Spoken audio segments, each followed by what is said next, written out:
A vida cristã, ela tem o propósito maior de fazermos, de conduzirmos, de levarmos a experimentarmos a graça superabundante de Deus e, por meio desta graça superabundante, sermos aperfeiçoados. A gente tem falado bastante sobre isso nestes últimos meses, em face da importância da maturidade cristã, uma vez que amadurecidos, enraizados, edificados, fortalecidos nele, você e eu possamos viver uma vida digna para a glória de Deus, viver uma vida não religiosa. Gente, nós precisamos, é uma necessidade, ao anunciar o Evangelho, as boas novas de Jesus, sua graça, sua misericórdia, seu amor, sua bondade, sua salvação, mostrar, falar às pessoas que quem salva, quem liberta, quem transforma é Jesus. É pelo poder da sua palavra, pela revelação do seu Espírito Santo, é pela glória e pelo poder de Deus em nós. Não tem relação com religião, com instituição humana. Óbvio, nós precisamos congregar, todos nós precisamos congregar. A Bíblia diz: não deixeis de congregar. Nós precisamos prestar contas uns aos outros, sermos cuidados, pastoreados uns pelos outros. Isso é bíblico. Quem anda só pensa somente em si, nos seus próprios interesses. O solitário busca somente os seus interesses. E a Bíblia diz que nós devemos cuidar uns dos outros, amar uns aos outros, servir uns aos outros. Princípios bíblicos, como eu já disse e vou repetir, não tem relação com religião. Não adianta a pessoa falar: mas eu sou católico, eu sou evangélico, eu sou protestante. Não importa. Você e eu somos filhos de um Deus vivo, cristãos. Fomos alcançados pela graça, pela bondade, pela misericórdia, pelo poder de Deus. Você e eu fomos alcançados pela glória de Deus. Você e eu fomos alcançados pela misericórdia de Deus. Não é mérito nosso. Religião mata, letra mata, religiosidade está destruindo a beleza, a graça do Evangelho. Não vamos permitir isso. Então, quando você entende que nós, como cristãos, devemos viver para a glória de Deus, a nossa busca, a nossa firmeza, o nosso alicerce, o nosso estribo tem que ser a palavra, amados. A palavra de Deus, ela é viva, ela que é eficaz, ela que penetra. É a palavra que tem o poder de transformar de dentro para fora. As regras e preceitos humanos, as doutrinas humanas, querem nos reformar de fora para dentro. A palavra de Deus nos transforma de dentro para fora. Uma reforma. As regras, as leis, as doutrinas humanas, essas coisas relacionadas com usos e costumes, reformam a aparência do homem. Colocam o homem com uma aparência de santidade, de pureza. Mas diz a Bíblia que elas não têm poder contra o pecado. Jesus Cristo, pela sua palavra, que é viva, eficaz, que penetra no nosso interior, dividindo espírito, alma e corpo, que toma a nossa mente e a transforma pela renovação do entendimento bíblico. A palavra de Deus não nos reforma, a palavra de Deus nos transforma de dentro para fora, nos dando um novo coração, um novo espírito, uma nova vida, uma nova mente, novos valores, novos conceitos. Isto para nós é maravilhoso, porque é fruto, é manifestação, é liberação do poder da graça de Deus. E quando nós vivemos esta presença do Pai, do Filho, do Espírito Santo habitando dentro de nós, Porque você não está agora somente com o Espírito Santo habitando dentro de você. Você também tem o Espírito Santo, que é o Consolador, habitando dentro de você. Mas Jesus, ele prometeu que aqueles que o amam e obedecem à sua palavra, que ele e o Pai, eu e o Pai, viremos a ele e faremos nele morada. Então, ao levantar-se hoje pela manhã e antes, ao deitar-se ontem à noite, quando você se deitou, junto com você também deitou a presença do Pai, do Filho e do Espírito Santo. Onde você for, o que você fizer, o que você olhar, o que você respirar, o que você ouvir, o que você falar, a presença do Pai, do Filho e do Espírito Santo estão sempre dentro de nós, habitando dentro de nós. Não existe esse negócio de sermos regenerados, nascidos de novo, sermos crentes, evangélicos, protestantes, ou o que você quiser, e aí a gente está vivendo agora a nossa vida. Não, eu estou crucificado com Cristo e vivo não mais eu, mas Cristo vive em mim. E a vida que eu agora estou vivendo nesta carne, neste corpo, eu vivo pela fé no Filho de Deus, o qual me amou, e a prova do seu amor é que ele se entregou por mim, para que agora ele pudesse viver a vida dele em mim, e eu pudesse viver esta vida neste corpo, nesta carne, a partir da vida dele dentro de mim. Então entenda isto e tome posse disto hoje para a sua vida, para a sua história. Você é uma nova criatura, você é um novo homem, uma nova mulher, você tem o Espírito Santo, você tem a presença de Jesus, a habitação dele, do Pai. É o Pai, o Filho e o Espírito Santo habitando, morando dentro de você. E é por isso que nós vivemos então pela palavra. Por isso que nós somos santificados pela palavra. Por isso que nós podemos congregar, reunir, para adorar a Deus, para celebrar, para cantar louvores, podemos nos reunir para termos comunhão, ministrarmos a bênção de Deus, o poder dele sobre uns aos outros, uns pelos outros, vivendo esta unidade, porque é ele, Cristo em nós, a esperança da glória. É ele, Cristo, nos levando a sermos uma família com muitos filhos, filhos do Deus Altíssimo, semelhantes ao primogênito Jesus, guiados, direcionados, consolados, fortalecidos na revelação do Espírito Santo. O salmista é interessante porque este salmo de número 100, existem cânticos, músicas já escritas e é muito legal, mas ele fala algumas coisas e alguns fundamentos que eu acho muito interessante a partir da nossa experiência terrena, né, gente? Porque nós, com toda a espiritualidade, todo o poder, toda a graça, tudo que nós recebemos de Deus, nós ainda continuamos limitados, finitos, humanos, sujeitos ao erro, ao pecado, sujeitos às dores, às enfermidades, às inseguranças, incertezas, enfim, essa ideia que alguns crentes têm por aí, de que quem é nascido de novo, cheio do Espírito Santo, não vai ter situações terrenas ou não vai se ligar. Gente, todos nós vivemos neste mundo, nós não somos dele, mas vivemos nele. E é uma hipocrisia falar que nós não temos sentimentos, emoções e não passamos por situações na nossa vida que nos traga algum tipo de insegurança, de conflito. Óbvio, e não há problema nenhum nisso. A Bíblia não diz que nós não devemos ter ansiedade, a gente não deve andar ansioso, nós não devemos permanecer ansiosos. Quando a ansiedade vem, o que a Bíblia nos ensina é lançando sobre ele toda a vossa ansiedade, porque ele tem cuidado de vós. Quando vem algum pensamento que não é um pensamento de paz, eu rejeito este pensamento, porque os pensamentos que ele tem a meu respeito são pensamentos de paz. Então, no Salmo de número 100, a Bíblia diz assim: celebrai com júbilo ao Senhor todas as terras. Eu vou pensando aqui com você rapidinho, são pontos de reflexão mesmo, não é?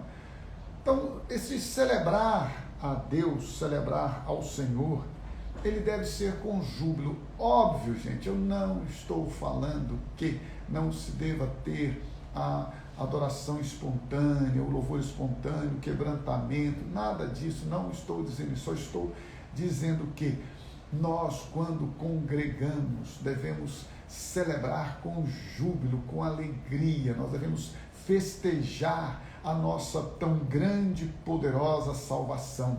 Este é o ponto. Celebrai com júbilo ao Senhor todas as terras. Servir ao Senhor com alegria. Sabe, irmãos, uma das coisas que eu policio, que eu vigio na minha vida, é sempre ver como eu estou servindo ao Senhor. Porque se for com peso, se for com imposição, se for por obrigação, se for por causa da referência de título que eu tenho, se é porque é pastor, eu quero dizer para você que eu estou fora dessas coisas, gente. Quero estar longe disto. Porque tem gente que fala, né? Não, é porque você é pastor. Não, você está enganado. É porque eu amo ao Senhor, é porque eu vivo para Ele, é porque eu tenho alegria em servi-lo que eu fui feito pastor. É o contrário. O ministério é consequência da minha vida.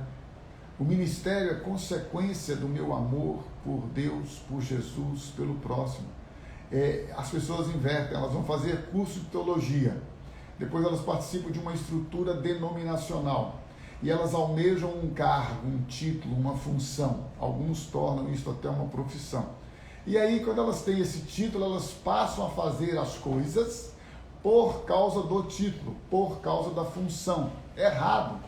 Nós fazemos por causa da natureza. Nós louvamos a Deus, nós louvamos e engrandecemos a Ele com júbilo, com festa, com alegria, porque Ele é o Senhor da nossa salvação, independente das circunstâncias que nós vivemos. Nós servimos ao Senhor com alegria, não é porque nós estamos com um sentimento de prazer, de euforia, de êxtase, não. Nós sim só servimos ao Senhor com alegria porque é mandamento, porque a alegria do Senhor é a nossa força, é o nosso renovo. Nós servimos ao Senhor com alegria porque o fruto do Espírito é a alegria, ele frutifica em nós. Então, quando a Bíblia diz servir ao Senhor com alegria, apresentai-vos, achegai-vos diante dele com cântico, se apresente com cântico, esteja se derramando diante do Senhor e glorificando a Ele. A Bíblia diz, não vos embriagueis com vinho em que há contenda, mas enchei-vos do Espírito, falando entre vós com salmos, hinos e cânticos, celebrando ao Senhor. Então, este é o ponto, não é, olha só, as pessoas pensam que tem que ficar cheias do Espírito, cheias de alegria para entrar e celebrar ao Senhor com júbilo, para poder colocar um novo cântico em seus lábios. Não, é o contrário, irmão. Ô, irmã, é o contrário.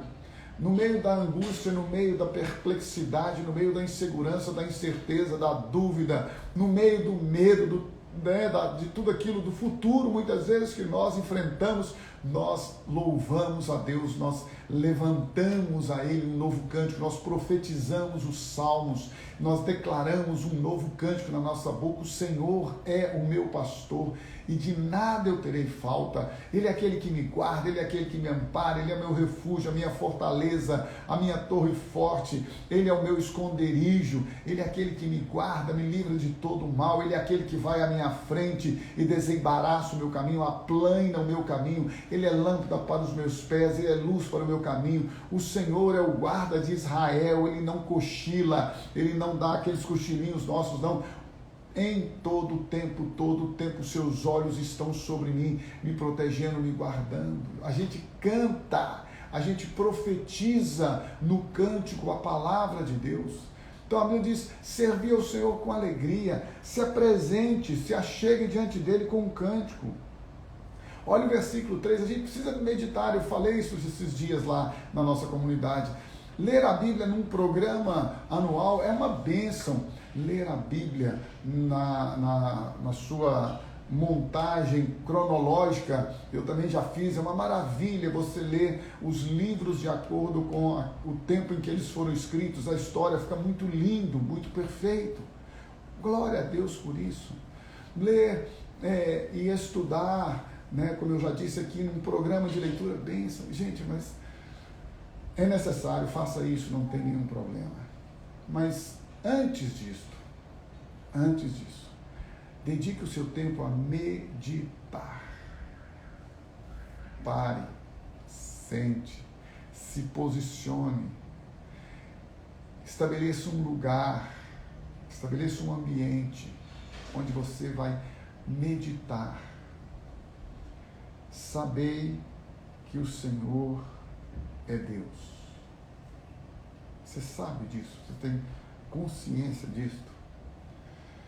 A meditação é muito importante nesse aspecto, você parar e meditar, né? Tem gente que acha que é coisa de religião ou de seita oriental, porque não conhece a Bíblia, então acha isso. Mas a meditação é uma forma de você interiorizar princípios maravilhosos. Por exemplo, quando você para e começa a pensar, sabei que o Senhor é Deus. Que Deus é este que você serve? Olha, se é o Deus Todo-Poderoso, se é o Deus que venceu todos os nossos inimigos, se é o Deus que transformou a nossa vida, este Deus que tudo fez, que tudo criou, este Deus que sustenta todas as coisas pelo poder da sua palavra. Então olha só isso. Este Deus é o seu Senhor, é o seu dono. Este Deus é o seu Criador. Este Deus é o seu Salvador. Então a gente precisa, necessidade, meditar, refletir, entender esses valores, essas verdades. Saber que o Senhor é Deus, Deus Criador, Deus único, Deus soberano, Deus grandioso, Deus que faz maravilhas, Deus de sinais, de prodígios, Deus de milagres. Sabei que o Senhor é Deus. Aí o salmista amplia isto na graça, dizendo assim, foi Ele quem nos fez filhos dele, não só nos fez criaturas dele, não só nos criou a sua imagem e semelhança, mas na sua criação, ele, este Deus maravilhoso, glorioso, poderoso, este Deus santo, meu irmão e minha irmã, veja que coisa tremenda que Deus está dizendo, ele nos escolheu, ele nos fez a sua imagem, semelhança, e o salmista diz assim, e dele somos. Que trabalho psicológico, que terapia de autoajuda, auto com L, do alto, que ajuda maravilhosa esta, que nos ajuda, do alto com U, que é pessoal, dizendo assim, olha, você é filho de Deus, você é criado por Deus, você é dele, você é especial, este Deus todo-poderoso, este Deus te fez, este Deus te criou e você é dele. Que afirmação poderosa, meu irmão. Somos o seu povo e rebanho do seu pastoreio. Nós somos o seu povo. Nós somos aqueles que Deus criou, que Deus fez, que Deus gerou na sua mente, na sua intenção. Nós somos este povo maravilhoso. Isso é uma graça que excede tudo. Eu não tenho palavras. Às vezes eu fico pensando que o que Deus fez por você e por mim vai tão além de tudo que a gente pode imaginar, e nós não desfrutamos, nós não vivemos aquilo que podemos, segundo os princípios da sua palavra. Olha só, gente, somos o seu povo, rebanho do seu pastoreio. Portanto, Entrai por suas portas com ações de graças, nos seus átrios com hinos de louvor, rendei-lhe graças e bendizei-lhe o nome. Obviamente você sabe que hoje nós não vamos entrar mais num prédio, nem e muito menos num pátio de um templo ou de uma grande área onde uma tenda está montada e vamos fazer isto aqui. Nós não temos portas para entrar no sentido de templo que foi construído. Isso aqui é uma referência de sombra do que Deus tem para você e para mim hoje. Então, quando a Bíblia diz assim, entrai por suas portas, escute o que eu vou lhe dizer agora, você entra para dentro de você.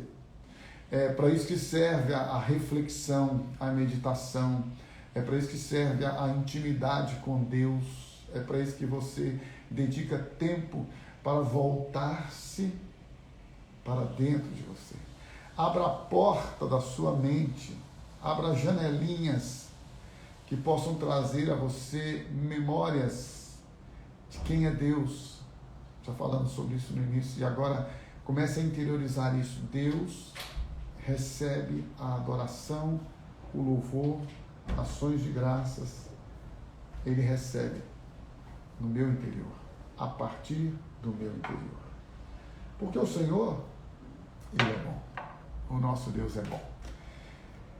E a misericórdia dele dura para sempre. Se renova a cada manhã, dura para sempre, não tem fim. A gente pisa na bola e Deus fala, está perdoado. Reconheça, arrependa-se, confesse e vamos começar de novo. Um novo dia, uma nova caminhada. A misericórdia do Senhor. E de geração em geração. De geração em geração. Olha que coisa tremenda, meu irmão. Eu tenho visto, a partir da minha vida, eu sou um homem convertido, sem dúvida alguma, pelas orações e intercessões da minha mãe, que recebeu as orações da minha avó, estou falando do lado materno. Então a minha avó, chamada Olinda, a avó Olinda, orando por ela e pela sua descendência. E eu não tenho dúvida de que minha mãe foi alcançada pela intercessão, pelas orações da minha avó, e eu fui alcançado pelas orações e intercessões da minha mãe, e as nossas filhas foram e são alcançadas pela intercessão minha, da Áurea, do nosso clamor, e as nossas netas, pelo poder de Deus, pela misericórdia dele, pela graça dele, também serão alcançadas pela bondade do Senhor, pelo amor dele, pela paz dele, pela salvação dele, por meio das nossas intercessões. E a misericórdia do Senhor, que dura para sempre, se estenderá a todas as nossas gerações. E a fidelidade do Senhor, irmão, preste atenção nisso, a fidelidade de Deus, ela vai postergar, ela vai passar de geração em geração a partir daquele que se posiciona diante dele. Óbvio, claro que cada um na sua individualidade, no seu ser, terá que receber, decidir, experimentar a fidelidade, a misericórdia, a bondade, a graça e a salvação do Senhor. Sim, mas diante do Senhor e pelo Senhor, a misericórdia dele dura para sempre, a sua fidelidade se estenderá de geração em geração, a partir da sua vida, da sua história, que decidiu crer nele, que decidiu amar a ele, que decidiu viver para a glória dele. Por isso, mais uma vez, nesta manhã, eu quero que você reflita e, ao mesmo tempo, desfrute daquilo que Deus tem para você. Por isso, celebrai com júbilo ao Senhor todas as terras, todos os povos.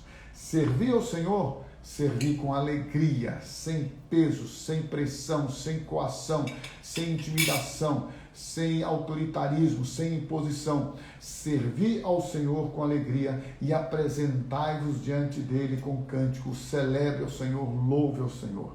E não se esqueça, o nosso Senhor, ele é Deus, o Deus Todo-Poderoso, onipresente, onipotente, onisciente, que opera sinais, maravilhas, e ele é o Deus dos impossíveis. Foi ele quem nos fez. Você e eu somos criatura e fomos feitos Filho dele, ele nos escolheu, ele nos elegeu nele antes da fundação do mundo, para que nós pudéssemos ser santos e irrepreensíveis diante dele, e em amor nos predestinou para sermos a imagem conforme o seu Filho Jesus, e é por isso que nós somos o seu povo, rebanho dele, para a glória dele. Entrai, portanto, na intimidade do seu ser, para adorar ao Senhor. Entrai, portanto, no mais profundo da sua existência, da sua alma, e louvai a Ele com hinos, com louvor, renda-lhe graças, cânticos, bendiga-lhe o nome, porque Ele é o Senhor. E por fim, lembre-se que a misericórdia dEle foi renovada na sua vida, na sua casa, na sua história, nesta manhã, e a fidelidade dEle, de geração em geração, está estabelecida. Que o Senhor te abençoe, que o Senhor te guarde, que o Senhor resplandeça sobre você a glória dEle, o poder dEle, as maravilhas dEle. E que em todo o tempo, aquele que começou esta linda, maravilhosa, perfeita obra de salvação, possa aperfeiçoá-la na sua vida até a volta dEle, de Cristo Jesus, o Senhor, porque Ele é, como nós já temos dito aqui, o Todo-Poderoso, o grande Eu Sou.